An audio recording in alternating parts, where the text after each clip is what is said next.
So Akira the Don just put out WattsWave 5 today, and I wasn't able to listen to the premiere because of course I was at work, and so I've been going through it one track at a time, and I thought this particular track here starts at 13 minutes, and it's called A Really Swinging Human.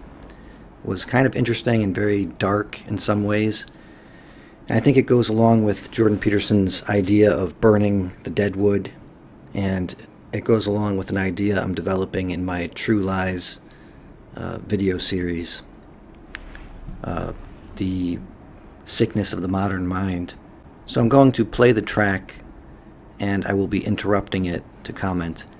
If you want to visit Akira's YouTube, I would suggest you subscribe to him and listen to the album yourself without my interruptions. I think he's got about 30,000 subscribers now. Yeah, 30,000.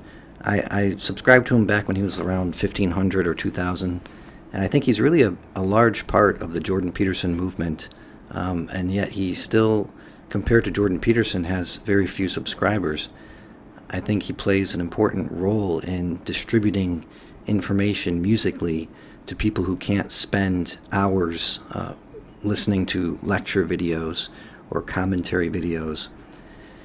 And maybe some people just accept the information through the music better than they do through a lecture, you know?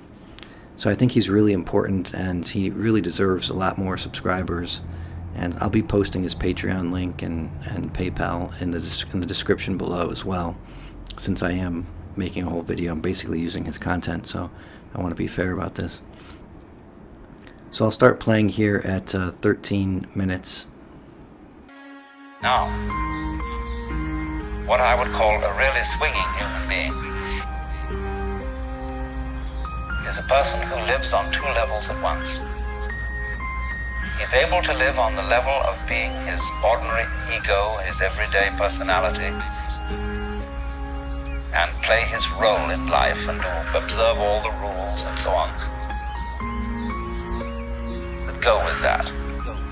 But if he's only on that level, if he's only playing that kind of thing and thinks that's all there is, it becomes a drag. And he starts being the kind of person who feels that he's just got to go on surviving. So what he's talking about there, in case you might not have heard him, depending on how the audio quality is, I never know what the audio quality is going to be like when I record from my computer. But he's talking about someone who is obeying the rules of society. He's doing what's expected of him. He's polite. He follows the laws, the rules. He's playing a role. That is the persona that someone is living out.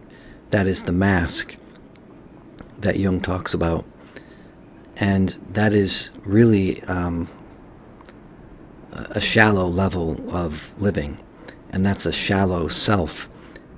Often you'll find psychopaths are very adept at wearing the mask of the persona. They can do that very well. But when you start to probe them with questions that move beyond the mask, beyond who are you, and they say, well, I'm a lawyer, that's purely persona. You are not just your job. And the sickness of the modern mind, just to move back to my video series that I'm going to be doing more additions to, the sickness of the modern mind is that people are just thinking that that's what they are. People are thinking they're only the persona. That's the only thing they've been taught to understand and know. And that's been shaping people's minds quite literally. And it's sort of a box that we're trapped in, or a prison. And it's a prison that, you know, we don't even see the bars of. We're not aware of it in that sense. So he says that's not really healthy. There's another level of living that you can be doing, and he's going to describe it here. But so far, if you're trapped in the persona, if that's the depth of your life, you're going to be sort of in a very dark spot if you're a normally functioning brain or human mind, if you want to think of it in that terms. It's terribly important to go on surviving. live. He works at that. And his children learn the same attitude from him. He says, well, I've got to survive because I've got all these children I've got to support, and so on and so forth. And so the children pick up the habits of the father. I mentioned this again in the True Lies video, part 1, The Sickness of the Modern Mind. Our thoughts shape our brains, and our brains in turn shape our thoughts. And there's sort of a cyclical action that goes on there, which is really interesting and hard to understand. But likewise, those thoughts and the shapes of our brains shape our civilization and shape our societies. And those in turn will shape how we think as well. And so there's many different layers to these different aspects of shaping the way we think and the way we are, the way we exist as creatures in time. And I see that's what Alan Watts is referring to when he says that the child thinks that he has to go on doing merely superficial things to support his children, and this sort of trickles down generationally to where we are now. This is how the modern mind has sort of picked up this sickness. And then they take the same attitude. They breed up children and they feel compulsive about supporting them. They've got to go on. And so nobody really has any fun. It's just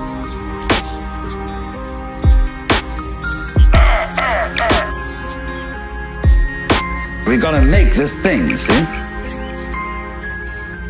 And you don't have to.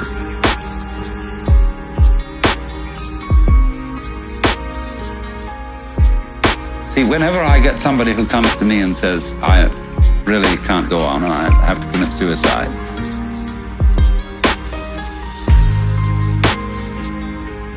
I say, well, that's entirely, you're right.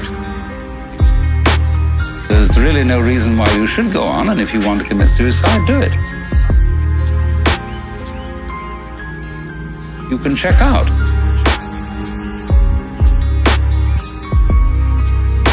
Of course, this reduces anxiety when they feel free to commit suicide. They don't really have to commit suicide so much.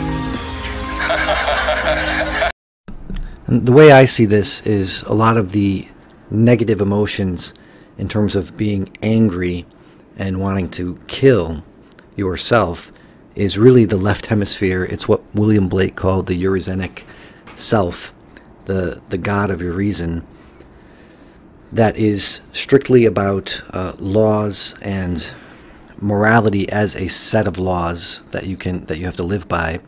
And typically human beings can't really even live up to those. And so then you start having these feelings about self-annihilation. And meanwhile, that's your left hemisphere sort of setting yourself up for failure with a moral code that you can't live by. And this is affecting your right hemisphere. That's where depression is often located.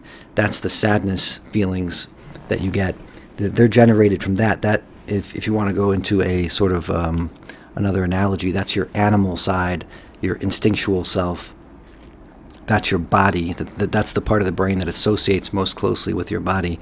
And so that being is ready to give up. It's ready to die.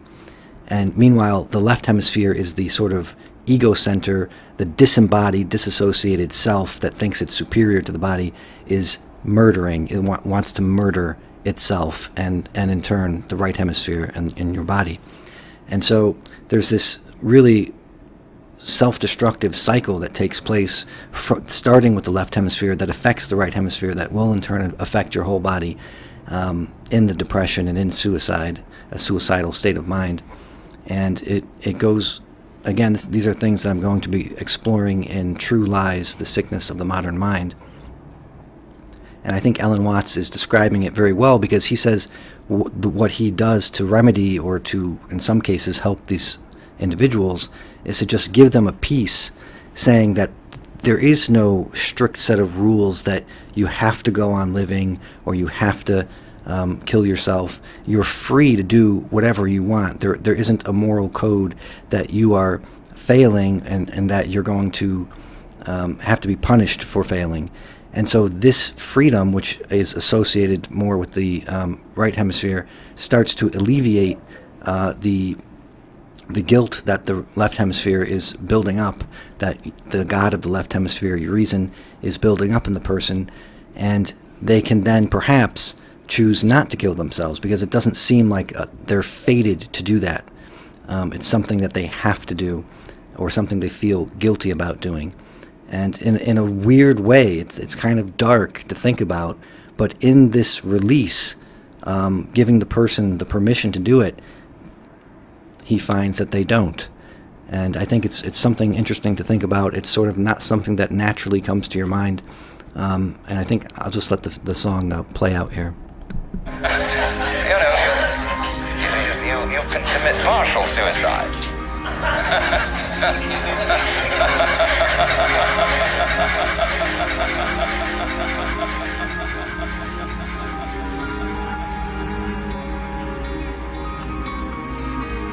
You can commit partial suicide. And I think I associate that with Jordan Peterson talking about burning the dead wood. You have to kill the parts of yourself that are making you want to kill yourself. You have to destroy the egoistic left hemisphere centered self that is merely the persona self.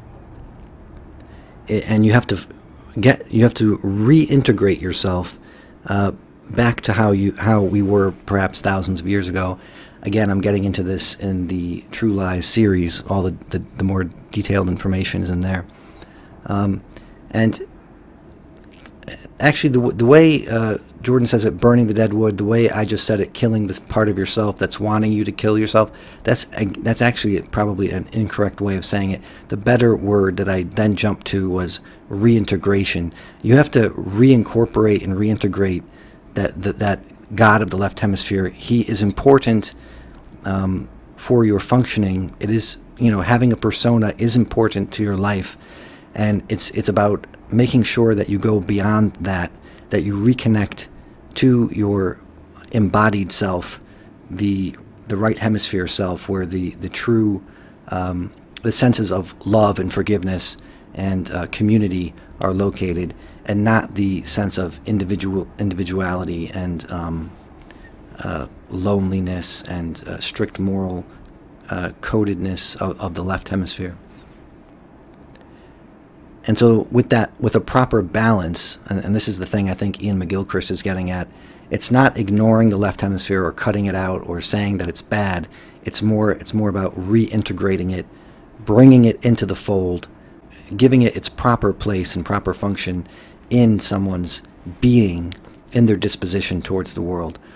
So these are just some of my little thoughts about this track, which I thought was very interesting, slightly dark, and very reminiscent of Jordan Peterson talking about, burning the dead wood and self-growth and stuff like that. So yeah, you should subscribe to Akira the Don. Maybe consider supporting him on Patreon, because I think he's very important to the movement that Jordan Peterson is sort of headlining.